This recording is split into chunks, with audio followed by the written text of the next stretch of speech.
Hey everyone, me Kevin here. A 36-minute phone call between Pelosi and Mnuchin happened yesterday. Two big actions from the administration over the last couple days, and unemployment data that disappoints. We'll also talk about a shift in stocks and a real estate update. Multiple updates today, so let's get right into them.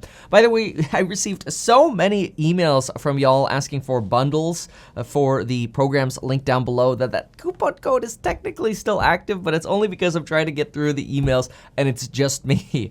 Anyway, my email is kevin@mekevin.com, so if you still want a bundle, you're welcome to email me. All right, let's keep moving on. First, Democrats have been demanding eviction protections and rental assistance as part of another stimulus bill, while Republicans are slowly enacting parts that are holding up the stimulus bill in negotiations themselves.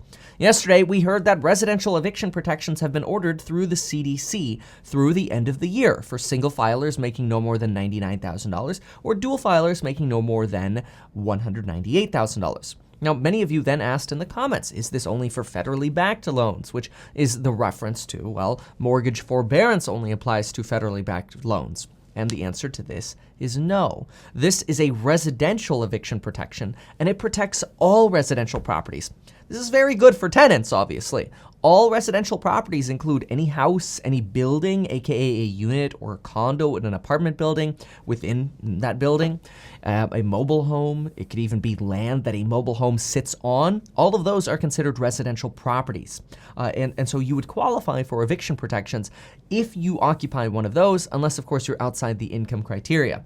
Now, like the Trump administration or not, you've got to give them credit here. When the executive order came through, a lot of us were throwing up our hands going, this eviction protection is worthless. This, on the other hand, from the CDC, is a very blunt move, and it's really what tenants need right now. Obviously, we do still need rental assistance to help tenants who are behind catch up. And in the meantime, obviously, this does hurt landlords who otherwise should take mortgage forbearance if they can. It does kick the can down the road. So there is still work to be done. We still need rental assistance to catch people up. But the reality is this is a very good step in sort of delaying the eviction crisis we might have otherwise seen much sooner. So this is really just part one. Just a heads up, hotels, motels, and temporary stay homes like guest homes for Airbnb are not protected by these eviction protections. However, I mean, those occupants from the get-go don't have the same rights as tenants or even squatters anyway, so that's okay. In another swift action by the administration, kind of again picking apart what Democrats have been negotiating for and just basically doing it, gotta give the Trump administration credit for this, and I'm all about giving credit where credit's due. The Department of Agriculture just announced it's extending and expanding its food assistance program to help provide millions of children free meals during the pandemic. Now, this is usually a program that's used exclusively in the summertime, but it will now be extended through the rest of the year. This has been something that Democrats have been clamoring for as part of a stimulus package, and now it's just implemented. The program is known as the Summer Food Service Program, and it's for children 18 and younger. Basically, schools, camps, faith-based organizations, and other nonprofits are distributors of food in areas throughout the country, and they get reimbursed by the USDA. And honestly, it breaks my heart to hear that kids, having two kids might go hungry. That is why I did the food fundraiser a few months back. If you remember, we had the fundraiser for a while for No Hungry Children, and it just breaks my heart. So if you are a parent or guardian looking for the Summer Food Service Program near you, you can use the link below for their mapping program, or you could text Summer Meals to 97779 or call 1-866-348-6479. So that's always tough to talk about, to think about hungry children. On Mnuchin and Pelosi, yesterday Steve Mnuchin stated we had an agreement on stimulus checks and would call Nancy Pelosi after his testimony, which he did. Nancy Pelosi released a statement that Steve Mnuchin and her had a 36-minute phone call. So far from this call, we know that Nancy Pelosi expressed skepticism that if we pass one bill now, there could maybe not be other bills. And that's because Mitch McConnell said, quote, "There's only going to be one bill." That's a Nancy Pelosi quote of Mitch McConnell. And so Nancy Pelosi also then questioned Republicans' seriousness about this pandemic and asked that aren't working families worth the investment, especially when the Fed has urged us to spend money.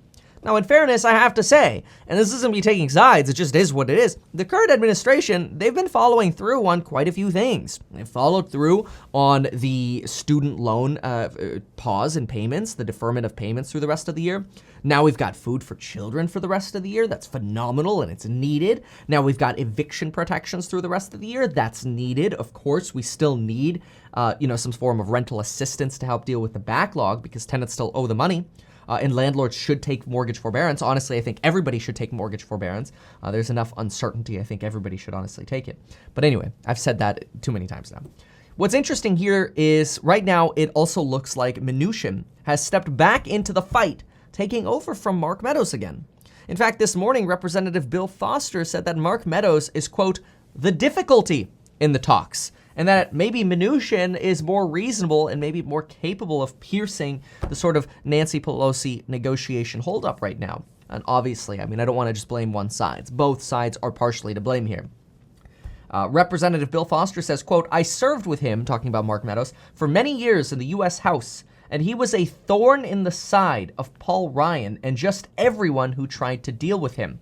He refused to negotiate as a matter of ideological principle, he said in an interview with MSNBC. He also said, quote, I'm not personally surprised that we were able to come up with a compromise when Speaker Pelosi and Mnuchin were in charge. That was back for the CARES Act. But I'm not surprised at all that we failed when you add Mark Meadows into the mix. The president is not being served well by using Mark Meadows as an interface to Congress. Pretty harsh words there from Bill. Anyway, this also comes after Mark Meadows says that, quote, I had a conversation with Speaker Pelosi, and even on her $2.2 trillion counteroffer, she can't tell the American people nor me what's in that. That was what we had reported yesterday. Anyway, more details of this call still remain to be seen. We haven't heard Mnuchin's side of how this call went, though I will say Nancy Pelosi's statement was actually much less aggressive than it has been in the past. Now, I'm not trying to mince words here and go, she's sounding less aggressive. It just is the feeling I'm seeing here. As the election draws near, it's also obvious that the political conventions are over. We're coming closer to the election, and these next few weeks are very likely to pressure both sides into a deal. We continue to move closer and closer. On to more news. Donald Trump says we are in a super V recovery. Federal Reserve President Barkin of the Bank of Richmond says the labor market is recovering slower than expected, and this is not good.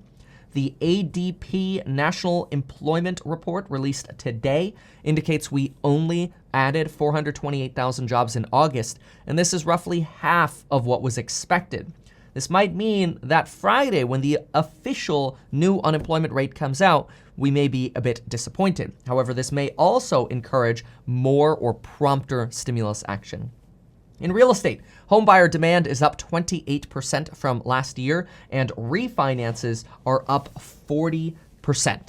In stocks, Rocket Mortgage, Purple, Dave & Buster's, and Peloton are all taking off today. All four are stocks I hold around 2 to 4% of my portfolio. Tesla is down, though, another about 4.5% today, reiterating that trend reversal I talked about in my video yesterday. You could check that video out. I'll link it down below. That is a video where I also revealed some of my Tesla price targets, although I do expect it's quite possible this Tesla downtrend may continue. In fact, the latest update is that Tesla is presently down almost 11%. There it is, 11% down now, followed by Zoom. We've got Nikola. Lemonade has just been doing very poorly over the last 3 weeks, and DocuSign pulling off highs along with Zoom, although both of those ran up substantially yesterday.